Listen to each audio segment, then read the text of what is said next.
ورحمة الله وبركاته. وعليكم السلام ورحمة الله. إن الحمد لله نحمده ونستعينه ونستغفره ونعوذ بالله من شرور أنفسنا وسيئات أعمالنا. من يهده الله فلا مضل له ومن يضلله فلا هادي له وأشهد أن لا إله إلا الله وحده لا شريك له وأشهد أن محمدا عبده ورسوله. أما بعد رب اشرح لي صدري ويسر لي أمري واحلل عقدة من لساني يفقه قولي رب زدني علما رب زدني علما। সম্মানিত আজকের ক্লাসে উপস্থিত দিনের জ্ঞান অন্বেষণকারী সুপ্রিয় ভাই সকল, সর্বপ্রথম আমরা সেই মহান সত্তার প্রশংসা করব যিনার জন্য সর্বপ্রকারের হামদ প্রশংসা, যিনি প্রকৃত স্রষ্টা, যিনি সবকিছুর মালিক, যিনার দৃষ্টি ও ইলম থেকে কোনো জিনিস ছুপিত নয়। সেই মহান আল্লাহ তাআলার আমরা সংক্ষিপ্তভাবে প্রশংসা করি, আমরা সকলে বলি আলহামদুলিল্লাহ। তারপরে আমাদের সকলের প্রাণপ্রিয় নবী করিম মুহাম্মদ মুস্তাফা সাল্লাল্লাহু আলাইহি ওয়াসাল্লাম, ওনার উপর অসংখ্য শান্তি ধারা বর্ষিত হোক, যিনি আল্লাহ তাবারক ওয়া তাআলার আমাদেরকে পরিচয় করিয়ে দিয়েছেন যে আল্লাহ তাআলার ব্যাপারে তিনি স্পষ্ট করেছেন যে তার কাছে আমাদেরকে নত হতে হবে, তারই ইবাদত করতে হবে, আর ইবাদত অন্য কারো করা যাবে না। সেই নবীর উপরে আমরা সকলে দরুদ পাঠ করি, আমরা সকলে বলি সাল্লাল্লাহু আলাইহি ওয়াসাল্লাম। সম্মানিত উপস্থিতিগণ, আপনারা সকলেই জানেন যে আজকে কোরআনুল কারীমের তাফসীর ব্যাখ্যা হয়। ইনশাআল্লাহ আজকে আমরা সূরাতুল হুজরাতের 9 ও 10 নম্বর আয়াতের ব্যাখ্যা বিশ্লেষণ জানার চেষ্টা করব। এর পূর্বে আমরা কয়েকটি ক্লাসে সূরাতুল হুজরাত এর প্রারম্ভিক আলোচনা ও তারপরে আয়াত নম্বর 8 পর্যন্ত আমরা জানার চেষ্টা করেছি। আশা করি আমরা অনেক কিছু বুঝেছি তার মাধ্যমে। আজকে যে আয়াতগুলো রয়েছে সেই আয়াতগুলো আপনাদের সামনে পড়ছি। আল্লাহ তাবারক ওয়া তাআলা বলেন, আউযু বিল্লাহি মিনাশ শাইতানির রাজীম, ওয়া ইন তাইফাতানি মিনাল মুমিনিনা ইকতাতালু ফাআসলিহু বাইনাহুমা ফাইন বাগাত ইহদাহুমা আলাল উখরা ফাকাতিলু আল্লাতী তাবগী হাত্তা তাফিআ ইলা আমরিল্লাহ ফাইন ফাআত ফাআসলিহু বাইনাহুমা বিল আদল ওয়া আকসিতু ইন্নাল্লাহা ইউহিব্বুল মুকসিতিন ইন্নামাল মুমিনুনা ইখওয়াহ ফাআসলিহু বাইনা আখাওয়াইকুম ওয়াত্তাকুল্লাহ লাআল্লাকুম তুরহামুন। এই দুটি আয়াতে এমন বিষয়কে তুলে ধরা হয়েছে যে বিষয়টি বোঝা আমাদের সকলের জন্য জরুরি। আর এটা বুঝতে গেলে সমাজে এলাকায় একটা শান্তি বিরাজ করবে, আর বড় ধরনের ফিতনা ফাসাদ হবে না। আল্লাহ তাবারক ওয়া তাআলা বলেন, ওয়াইন তাইফাতানি মিনাল মুমিনিনা ইকতাতালু, যদি মুমিনদের দুটি দল যুদ্ধ করে, লড়াই করে, ফাআসলিহু বাইনাহুমা, সেই দুটি দলের মাঝে তোমরা মীমাংসা করো। কি করো? মীমাংসা করো। ফাইম বাগাত ইহদাহুমা আলাল উখরা, যদি সেই দুটি দলের মধ্যে কোনো একটি দল অন্য দলের উপরে বাড়াবাড়ি করে, কি করে? বাড়াবাড়ি করে। বাগায় এবং বাড়াবাড়ি করা, ইহদাহুমা সেই দুটি দলের মধ্যে একটি দল, আলাল উখরা অন্য দলের উপরে, ফাকাতিলুল লাতী তাবগী হাত্তা তাফিআ ইলা আমরিল্লাহ, তো তোমরা সেই দলের সাথে যুদ্ধ করো যে দলটি বাড়াবাড়ি করে, যে দলটি বাড়াবাড়ি করবে যতক্ষণ পর্যন্ত তারা আল্লাহর দিকে ফিরে না আসবে। বুঝতে পারলেন? তারপর আল্লাহ তাআলা বলছেন, ফাইন ফাআত ফাআসলিহু বাইনাহুমা বিল আদলি, যদি তারা ফিরে আসে আল্লাহর হুকুমের দিকে, অর্থাৎ তারা কিতাল বন্ধ করে দেয়, লড়াই বন্ধ করে দেয়, তাহলে তোমরা তাদের তাদের দুই দলের মাঝে কি করো? মীমাংসা করো। বিল আদলি, কিসের সাথে? ন্যায়ের সাথে, ইনসাফের সাথে। ওয়া আকসিতু, এবং তোমরা ন্যায়ভাবে তাদের সাথে সদাচরণ করো, ইনসাফ করো আমভাবে। আবার আল্লাহ তাআলা বললেন ইন্নাল্লাহা ইউহিব্বুল মুকসিতিন, কারণ আল্লাহ তাবারক ওয়া তাআলা মুকসিতিন, ইনসাফকারীদেরকে পছন্দ করেন। তারপরে আয়াতে আল্লাহ তাআলা বলছেন ইন্নামাল মুমিনুনা ইখওয়া, যে মুমিন, সকল মুমিন আপোষে এক অপরে কি? ভাই। ফাআসলিহু বাইন আখাওয়াইকুম, যেহেতু তারা আপোষে ভাই, তোমাদের ভাইয়ের মাঝে কি করো? মীমাংসা করো, সংশোধন করো। ওয়াত্তাকুল্লাহ, আর আল্লাহ তাআলাকে ভয় করো। লাআল্লাকুম তুরহামুন, যাতে তোমাদের উপরে আল্লাহর রহমত হয়, তোমাদের উপরে দয়া করা হয়। এই দুটি আয়াতে যে বিষয়গুলো তুলে ধরা হয়েছে, সংক্ষিপ্তভাবে অর্থটা আগে বলে দিই, তাহলে আপনাদের বুঝতে সুবিধা হবে। যে এই দুটি আয়াতে আল্লাহ তাবারক ওয়া তাআলা মুমিন বান্দাদেরকে হুকুম দিয়েছেন। কি দিয়েছেন? হুকুম দিয়েছেন, আদেশ দিয়েছেন যে যখন দুই মুমিন দলের মাঝে ঝগড়া হবে, কিতাল হবে, যুদ্ধ হবে, তখন তোমরা কি করবে? মীমাংসা করবে। কি করবে? মীমাংসা করবে। যদি দুইটি দল মীমাংসা করতে গিয়ে দুইটি দলের মধ্যে কোনো একটি দল অস্বীকার করে মীমাংসা করতে, তাহলে যে দলটি অস্বীকার করবে আর বাড়াবাড়ি করবে তার সাথে তোমরা যুদ্ধ করো। তার সাথে কি করো? তোমরা যুদ্ধ করো, অতক্ষণ পর্যন্ত যতক্ষণ পর্যন্ত মীমাংসার দিকে না ফিরে আসবে তারা। বুঝতে পারলেন? যতক্ষণ পর্যন্ত তারা আল্লাহর শরীয়তের দিকে ফিরে না আসবে। যদি ফিরে আসে তারা যুদ্ধ তাদের সাথে করার পরে, তাহলে আবার তাদের মাঝে ইনসাফের সাথে, ন্যায়ের সাথে মীমাংসা করে দাও, ন্যায়ের সাথে মীমাংসা করে দাও। আর কারো উপরে যেন জুলুম না হয়, এমন ন্যায়ের সাথে মীমাংসা করা হয়। তারপরে আল্লাহ তাআলা তারপরের আয়াতে এটা বললেন যে এই আয়াতে আল্লাহ তাআলা পরের আয়াতে যেটা স্পষ্টভাবে আল্লাহ তাআলা বলেন যে মুমিন তারা ঈমানের ভিত্তিতে কি? ভাই। ভ্রাতৃত্বের সম্পর্ক ঈমানের ভিত্তিতে দেওয়া হয়েছে। এটা একটা বিশাল বড় নিয়ামত, বিশাল বড় নিয়ামত, যে দ্বীনের ভিত্তিতে, ঈমানের ভিত্তিতে আল্লাহ তাবারক ওয়া তাআলা কিসের সম্পর্ক দিয়েছেন? ভ্রাতৃত্বের সম্পর্ক দিয়েছেন। অতএব যেহেতু তারা ভাই ঈমানের দিক দিয়ে, তো তোমাদের ভাই যদি আপোষে লড়াই করে, যুদ্ধ করে, এক অপরকে হত্যা করে, তো তাদের মাঝে কি করো? তোমরা মীমাংসা করো, তাদের মাঝে মীমাংসা করো।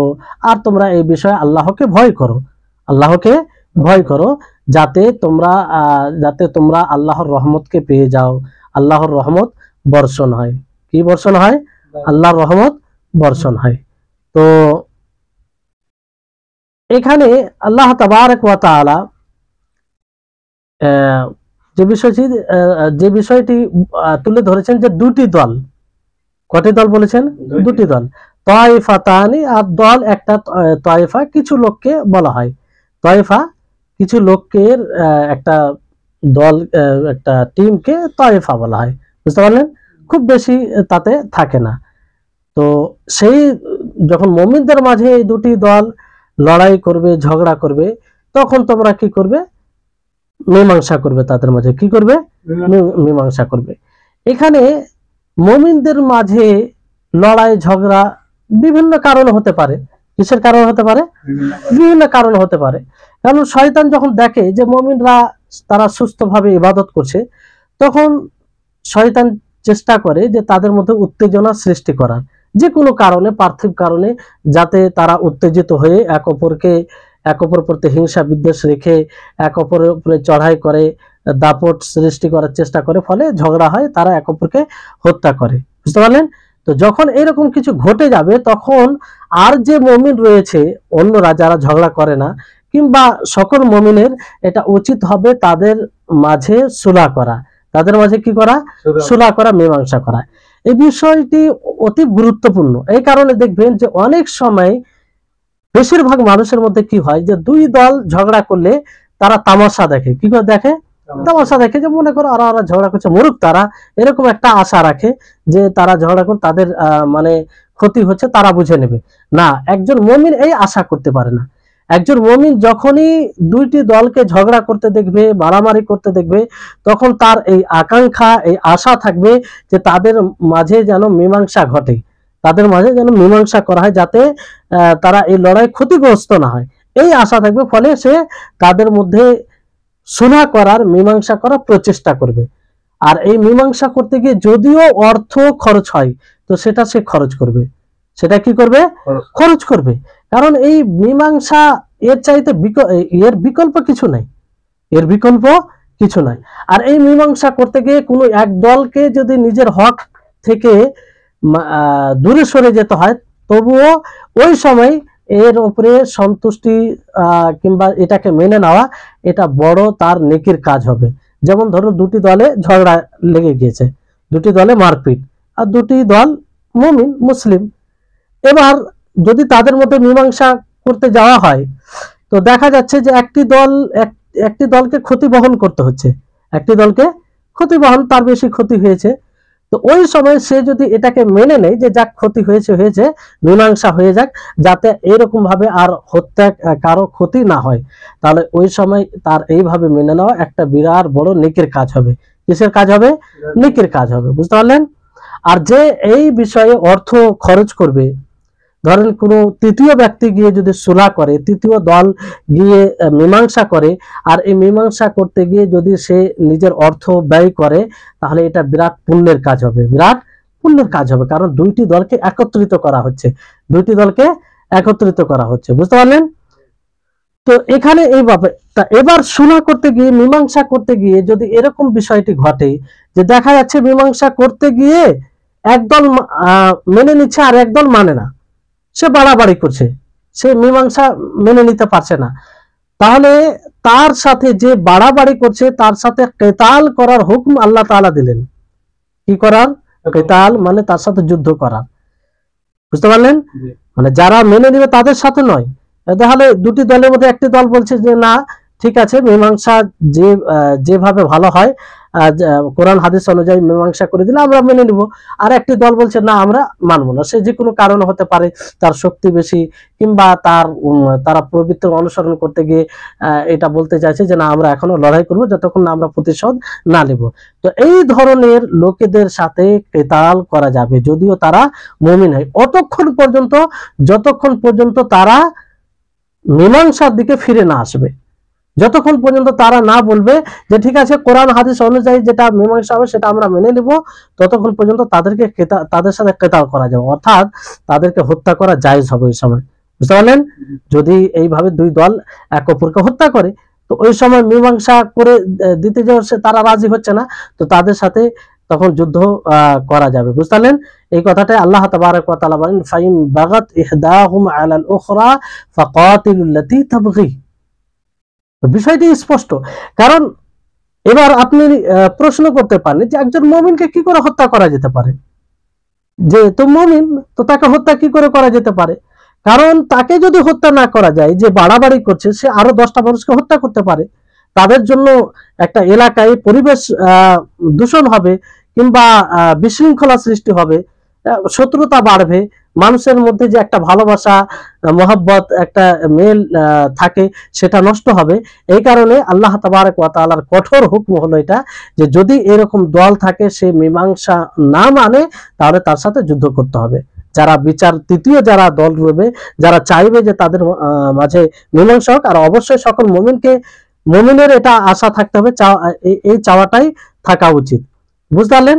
তাহলে এইভাবে তাকে যদি না মানে, তো তার সাথে যুদ্ধ করা যাবে, বুঝতে পারলেন?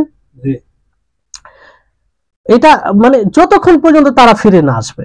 এবার দেখবেন যে আমাদের এলাকায়, বিভিন্ন এলাকায় ঝগড়া শুরু হয়, অনেক সময় দুইটি দল ঝগড়া করে, দুটি বংশ, উভয় বংশ কি মুসলিম, উভয় বংশ মুসলিম, আর দুই বংশতে ঝগড়া শুরু হয়েছে। এবার বাকি লোকেরা চুপচাপ দাঁড়িয়ে থাকে, সেখানে কিছু তাদের ভূমিকা থাকে না। বাকি লোকদের এটা উচিত হবে, যদি তারা সত্যিকারে মুমিন হয়, তাদের উচিত হবে এটা যে তাদের মাঝে মীমাংসা কি করে হবে, তারা এই কেতাল, এই যুদ্ধ কিভাবে এটা থেকে তারা দূরে থাকবে, বুঝতে পারলেন? এই চেষ্টা করতে হবে। তাদেরকে ওই অবস্থায় ছেড়ে দেওয়াটা এটা মুমিনের কাজ নয়। আর যদি ছেড়ে দেয় তো সকলে গুনাহগার হবে, সকলে গুনাহগার হবে, এটা মনে রাখবেন। অনেকে ভাবে যে তারা লড়াই করছে, আমাদের কোনো বিষয় নেই এখানে, মানে আমাদের কোনো গুনাহ হবে না, কিংবা আমাদের কোনো দোষণীয় বিষয় নাই। অবশ্যই দোষের বিষয় আছে যদি আপনার ভূমিকা না থাকে, আপনার চেষ্টা না থাকে। কেন আল্লাহ তাআলা এখানে হুকুম দিচ্ছেন, কি দিচ্ছেন? হুকুম দিচ্ছেন, আদেশ দিচ্ছেন। আর আল্লাহ তাআলার আদেশকে অমান্য করা মানে কি? আল্লাহ তাআলার আদেশকে না মানে গুনাহর কাজ কি কাজ নয়, কাবিরা গুনাহ এটা। তো এটা কোনো সময় ভাবতে হবে না। আপনি এটাও মনে করবেন না যে আমি একাই কি করব, না, আপনি চেষ্টা করবেন।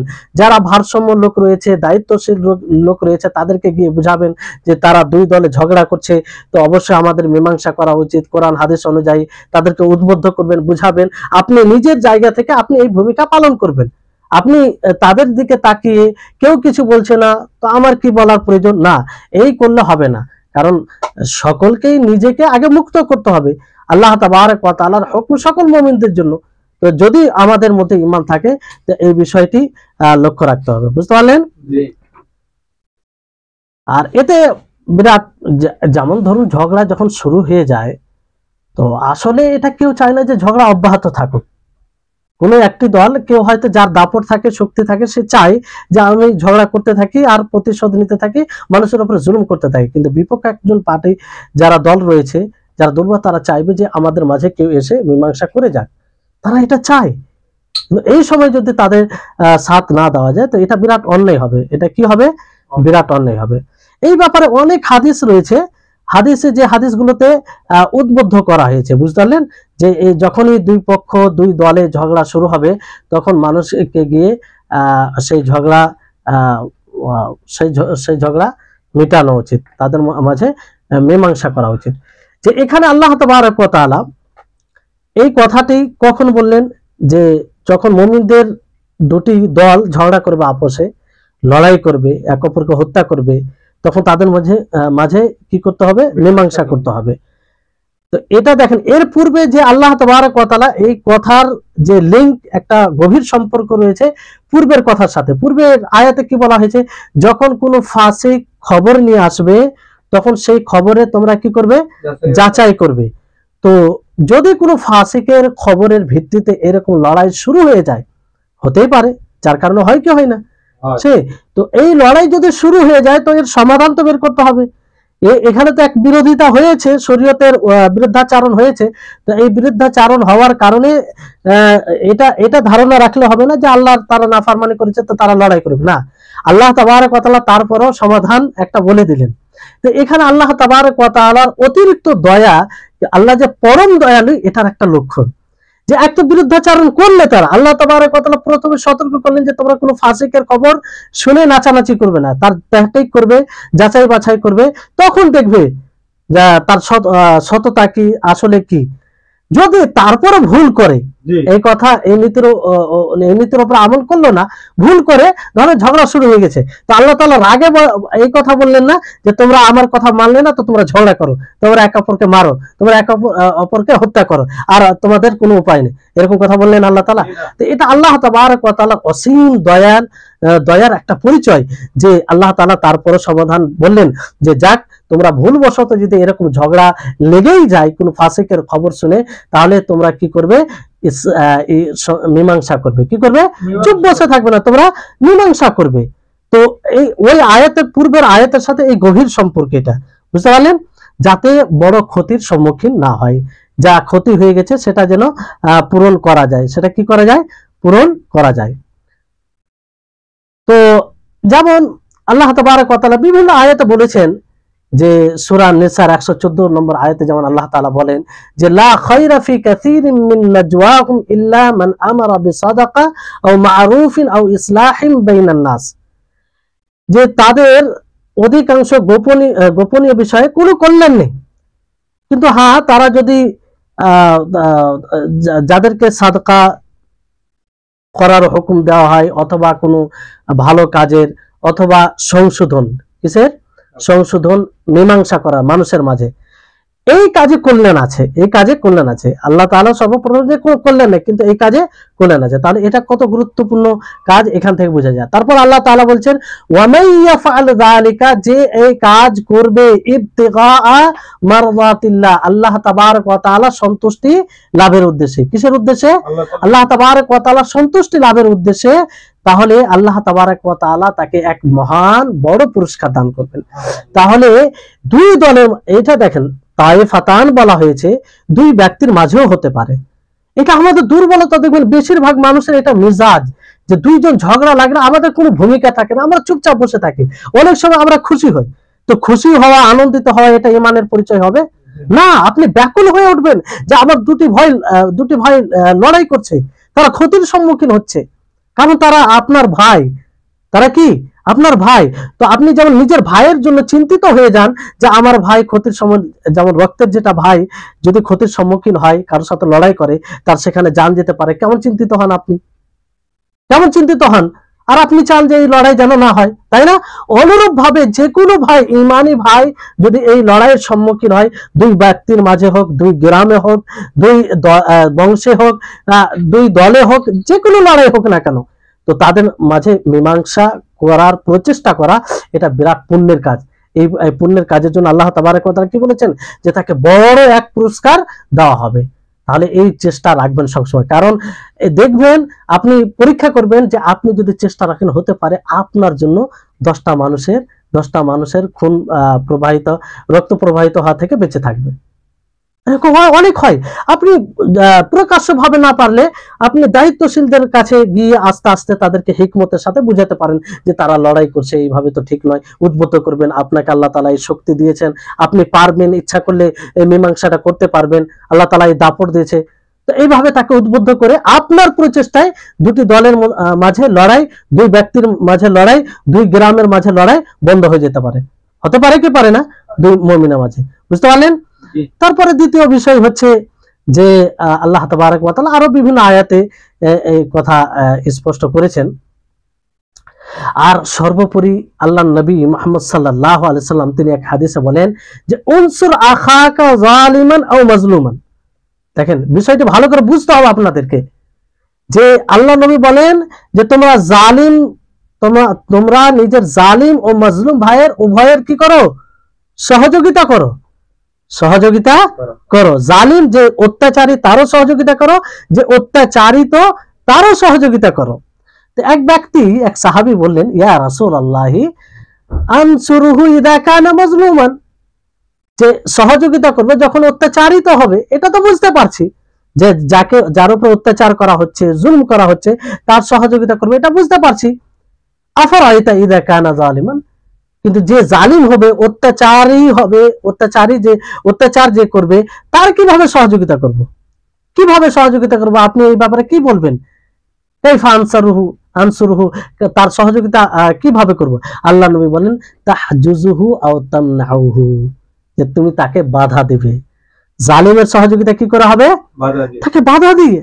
তো আপনি বুঝতে পারছেন যে একটি দল অন্যায়ভাবে আরেকটি দলের উপরে হামলা আক্রমণ করছেন, তো তার সহযোগিতা করা উচিত আপনার। তার সহযোগিতা কি করে? তাকে আপনি বাধা দিবেন, তাকে আপনি বুঝাবেন, তাকে আপনি উত্তম নসিহত করবেন, তাকে আপনি ওয়াজ নসিহত করবেন। সে আপনার কথা শুনুক আর না শুনুক, আপনাকে প্রচেষ্টা করতে হবে। যে পদ্ধতিতে সে সেই কাজ থেকে বিরত থাকবে, সেই পদ্ধতি অবলম্বন করতে হবে, যদি সেটা শরীয়ত সম্মত পদ্ধতি হবে। এই বিষয়টি সকলকে বোঝা উচিত। বুঝলে আমাদের সমাজে অনেক মানুষ ভয়াবহ ক্ষতি থেকে বেঁচে থাকবে। বুঝতে পারলেন? আর মাজলুমের কিভাবে সহযোগিতা করব, সেটা তো স্পষ্ট, সেটা স্পষ্ট।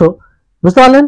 তাহলে আমরা কখনো চুপ থাকবো না। এরকম ভাবে যদি সামনে লড়াই হয়, দুই দল, দুই ব্যক্তি, দুই বংশ, দুই গ্রাম, দুই এলাকা, তো আমাদের ভূমিকা থাকবে যে আমরা চেষ্টা করব তাদের মাঝে মীমাংসা করার, মানে প্রচুর চেষ্টা করব। আর এটা মুমিনের ঈমানের দাবি হবে। আর যদি সত্যিকারে ঈমান থাকে, তাহলে এটা প্রবল চেষ্টা থাকবে, কারণ তারা ভাইয়ের জন্য কখনো কেউ ক্ষতি কামনা করবে না, যদি প্রকৃত ভাই বলে স্বীকার করে নেয়। আর মনে রাখবেন যে ঈমানি ভাই, এটা সবচেয়ে বেশি গভীর সম্পর্ক, সবচেয়ে বেশি গভীর সম্পর্ক। একজন আপনার রক্তের ভাই আর একজন ইমানি ভাই, দিনের দিক দিয়ে ভাই, রক্তের ভাই যদি ইমান, তার মধ্যে ইমান না থাকে, তো কার সহযোগিতা আপনি প্রাধান্য দিবেন? ইমানি ভাই। ইমানি ভাইকে।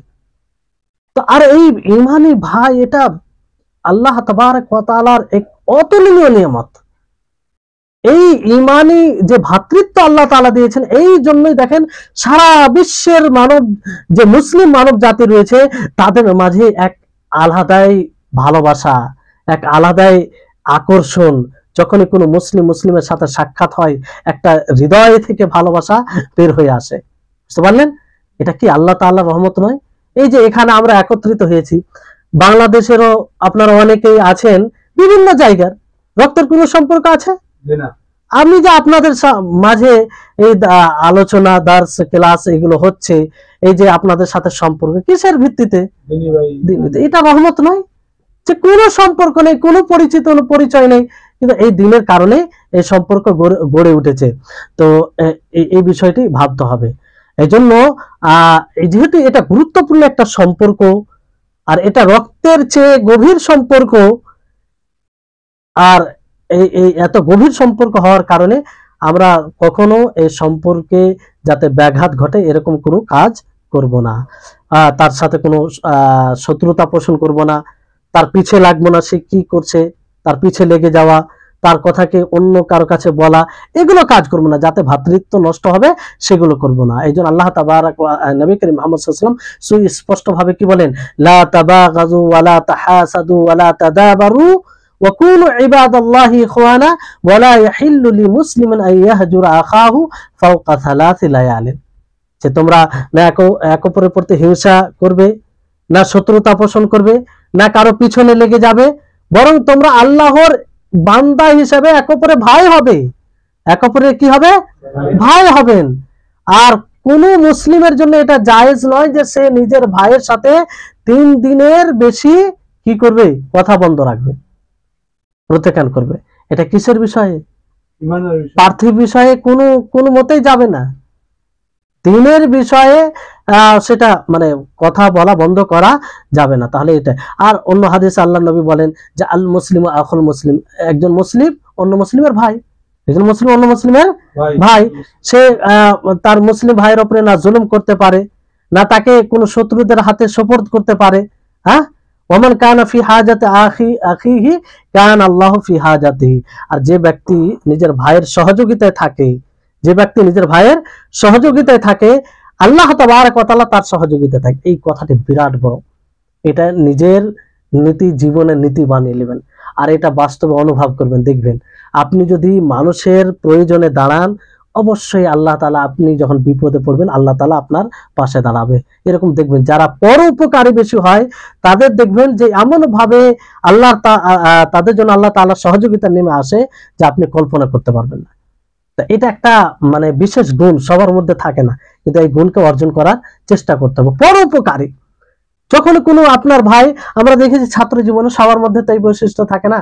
কিছু ভাইকে দেখেছি, আল্লাহু আকবার, যে সব সময় যখনই তাকে কিছু বলা হয়েছে ছুটে গিয়েছে, কিন্তু ওই ব্যক্তিকে দেখা গিয়েছে যে সফল হয়েছে। আর তার যে একটা ভালোবাসা মানুষের হৃদয়ে, অন্য ভালোবাসা ওই রকম দেখা যায়নি। এটা আল্লাহ তাবারক ওয়া তাআলার এই যে ব্যক্তি ভাইয়ের প্রয়োজনে থাকবে, আল্লাহ তাআলা তার প্রয়োজনে থাকবে, এটাই লক্ষণ একটা। তো এই হচ্ছে বিষয়। তো আর তারপর হাদিসে বলা হয়েছে যে ব্যক্তি কোনো মানুষের বিপদ আপদকে দূর করবে, আল্লাহ তাআলা কিয়ামতের দিন, কিয়ামতের যে বিপদ আপদ রয়েছে সেগুলোকে দূর করবে। যে কোনো মুসলিম ভাইয়ের পর্দা মানে কিছু ত্রুটি ঢেকে রাখবে, আল্লাহ তাআলা কিয়ামতের দিন তার ত্রুটিগুলোকে ঢেকে রাখবে। তো এটা আমাদের বৈশিষ্ট্য হওয়া চাই। আমরা কোনো সময় চাবো না যে কারো ত্রুটিকে উন্মুক্ত করব। বুঝতে পারলেন? কারণ আমরা এটা নিজে পছন্দ করি না, আমরা এটা নিজে পছন্দ করি না। তারপর আল্লাহর নবী তো একটি হাদিস আপনারা অহরহ শুনেছেন, যে হাদিসে আল্লাহ নবী বলেন যে একজন মুমিন ভালোবাসায়, এক অপরের সহানুভূতিতে একটি শরীরের এক দেহের নেই। যেমন দেহের কোনো অংশে যদি ব্যথিত হয় তাহলে পুরো শরীরটাই ব্যথিত হয়। বুঝতে পারলেন? তো অনুরূপভাবে একজন মুসলিম যখন ব্যথিত হবে, তো আপনিও ব্যথিত হবেন। এরকম ভালোবাসা, এরকম একটা গভীর সম্পর্ক থাকা উচিত। এই ব্যাপারে অনেক হাদিস রয়েছে। তারপরে আরেকটি যেটি হাদিস, খুব ছোট হাদিস, যে লা ইউমিনু আহাদুকুম হাত্তা ইউহিব্বা লিআখিহি মা ইউহিব্বু লিনাফসিহি। এটা একটা নীতি, প্রত্যেক মুসলিমকে এই নীতি ফলো করা উচিত, যে তোমাদের মাঝে কোনো ব্যক্তি অতক্ষণ পর্যন্ত মুমিন হবে না যতক্ষণ পর্যন্ত সে নিজের ভাইয়ের জন্য সেটাই পছন্দ করবে যেটা নিজের জন্য পছন্দ করবে। তো এটা ভাই, যে আল্লাহ তাআলা ভ্রাতৃত্বের সম্পর্ক দেন, লিআখিহি বলেছেন। এখানে লিআখিহি বলতে রক্তের সম্পর্ক যে ভাই তার সাথে, তার জন্য নয়। লিআখিহি মানে ইমানি যে ভ্রাতৃত্ব সম্পর্ক দিয়েছেন আল্লাহ তাআলা, সেই সম্পর্কের ভিত্তিতে, যে আপনি আপনার ভাইয়ের জন্য, যে কোনো মুসলিমের জন্য সেটাই পছন্দ করবেন যেটা আপনি পছন্দ করেন, নিজের জন্য পছন্দ করেন। বুঝতে পারলেন? তাহলে এইভাবে করতে হবে। তারপর আল্লাহ তাবারক ওয়া তাআলা এই আয়াতের শেষে বলেন ওয়াত্তাকুল্লাহা লাআল্লাকুম তুরহামুন। ওয়াত্তাকুল্লাহা লাআল্লাকুম, যে তোমরা আল্লাহকে ভয় করো। কাকে ভয় করো? আল্লাহকে ভয় করো। লাআল্লাকুম তুরহামুন, যাতে তোমাদের উপরে কি আল্লাহর রহমত বর্ষণ হয়। বুঝলেন? তো এখানে আল্লাহ তাআলা তাকওয়া অবলম্বন করো, আল্লাহ তাআলাকে ভয় করো, এর অর্থ কি? এর অর্থ হচ্ছে যে তোমরা আল্লাহ এবং তার অসন্তুষ্টি এবং তার আযাব থেকে, যে প্রাচীর হিসাবে যেটা কাজ করবে, তার অসন্তুষ্টি এবং আযাব থেকে বাঁচাবে যেটা জিনিস, তার ভয়, আল্লাহ তাবারক ওয়া তাআলার ভয়। আর সেটা কোন ভয়?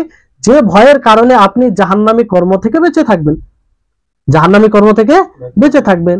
আর যে ভয়ে আপনি আল্লাহ তাবারক ওয়া তাআলার অনুসরণ করবেন, তার প্রত্যেকটা হুকুমকে পালন করবেন, ফলে আল্লাহ তাআলার রহমত হবে। এই জন্য আল্লাহ তাবারক ওয়া তাআলা এই কথা বিভিন্ন জায়গায় বলেছেন যে ওয়া মাইয়াত্তাকিল্লাহ ইয়াজআল লাহু মাখরাজা, যে আল্লাহ তাবারক ওয়া তাআলাকে ভয় করবে, তার তাকওয়া অবলম্বন করবে, আল্লাহ তাআলা তার জন্য রাস্তা, পথ তৈরি করে দিবেন। বুঝলেন?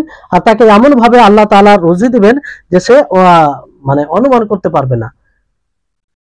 আর এই আয়াত থেকে অনেক বিষয় বেরিয়ে আসে। প্রথম কথা হচ্ছে যে এই আয়াত থেকে এটা স্পষ্ট হয় যে একজন মুমিনকে ভালোবাসতে হবে আল্লাহর জন্য। কিসের জন্য? আল্লাহর জন্যই ভালোবাসতে হবে। আর আল্লাহর জন্য, এক কথা আল্লাহর জন্যই কারো প্রতি ভালোবাসা রাখতে হবে, আর আল্লাহর জন্যই কারো প্রতি ঘৃণা অথবা শত্রুতা পোষণ করতে হবে। বুঝতে পারলেন? মানে ওয়ালা বারা যাকে বলা হয়। এখানে এই আয়াত থেকে এটা স্পষ্ট হচ্ছে যে যদিও আপনার মুমিন ভাই জুলুম করে, কি করে? জুলুম করে, অন্যায় করে, তারপরও তাকে ভালোবাসতে হবে, তারপরে তাকে ভালোবাসতে হবে। কেন? তার মধ্যে ঈমান আছে। এটা কিভাবে বোঝা গেল?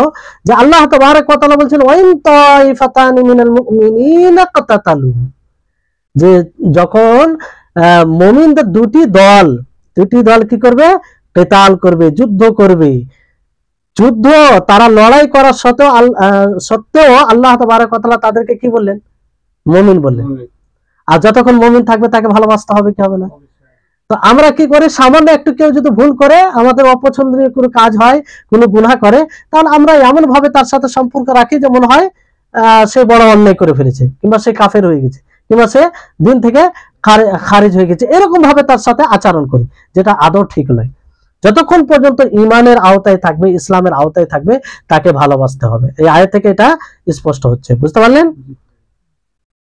আর এখানে বিষয়টা হচ্ছে যে পার্থক্য করতে হবে।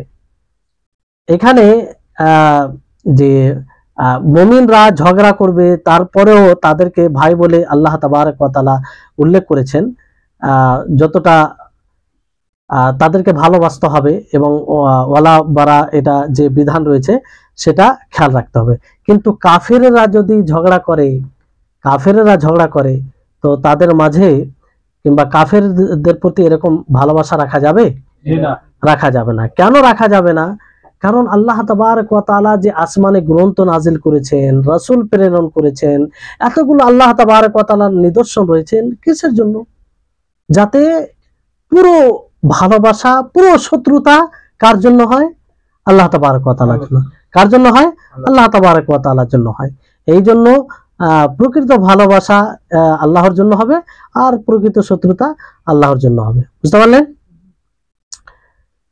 তারপরে এখানে মুমিনদের যেটা অধিকার আছে, হক আছে, এটা আল্লাহ তাবারক ওয়া তাআলার তাকওয়ার উপরে ভিত্তি করে বজায় থাকবে। বুঝতে পারলেন? আল্লাহ তাআলা সর্বপ্রথম কি বলেন, ইন্নামাল মুমিনুনা ইখওয়া, যে মুমিন আপোষে এক অপরের ভাই, অতএব তোমরা কি করবে, ভাইয়ের মাঝে মীমাংসা করবে, ভাইয়ের মাঝে কি করবে, মীমাংসা করবে। তো এখানে ভাইয়ের মাঝে যদি মীমাংসা করা হয় তাহলে এটা তাকওয়ার লক্ষণ হবে। এটা কিসের লক্ষণ হবে? তাকওয়ার লক্ষণ হবে। আর এইভাবে একজন ভাইয়ের যে হক রয়েছে সেটার খেয়াল করা হবে, সেটার কি খেয়াল করা হবে। আর এই কারণে আল্লাহর রহমত নেমে আসবে। কি নেমে আসবে? আল্লাহর রহমত। কারণ আল্লাহ তাআলা তারপরে কি বলছেন, লাআল্লাকুম তাত্তাকুন, লাআল্লাকুম তুরহামুন, যাতে তোমাদের উপরে আল্লাহর রহমত বর্ষণ হয়, যাতে তোমাদের উপরে কি বর্ষণ হয়, আল্লাহর রহমত বর্ষণ হয়। আর এই আয়াত থেকে, দুটি আয়াত থেকে এটাও স্পষ্ট হচ্ছে যে একজন মুসলিম অন্য মুসলিমের ব্যাপারে কোনো প্রকারের হৃদয়ে শত্রুতা রাখতে পারে না, হিংসা বিদ্বেষ রাখতে পারে না, বরং মহাব্বত ভালোবাসা রাখতে হবে, মহাব্বত ভালোবাসা সৃষ্টি করতে হবে। আল্লাহ তাআলা কি বলেন যে ইন্নামাল মুমিনুনা ইখওয়া, যে মুমিন এক অপরের কি ভাই, যেহেতু ভাই তো ভাইয়ের মতো তার সাথে আচরণ করবে। আর ভাইয়ের সাথে ভাইয়ের উপরে হিংসা করা, তার প্রতি শত্রুতা পোষণ করা, এটা ভ্রাতৃত্বের বিরোধী। যে সম্পর্কটা আল্লাহ তাআলা দিয়েছেন সেটার বিরোধী আমল, তাই না? আর এটাও এই আয়াত থেকে স্পষ্ট যে মুমিনদের মাঝে কিতাল হওয়া, ঝগড়া হওয়া, এই কারণে ঈমানি ভ্রাতৃত্ব যায় না। তবে ঈমানি ভ্রাতৃত্ব যেটা তার পরিপন্থী আমল, তার কি পরিপন্থী আমল, এটা কাবিরা গুনাহ। আর এই আয়াত থেকে এটা স্পষ্ট হচ্ছে যে কাবিরা গুনাহ করে কেউ ইসলাম থেকে বের হয়ে যায় না।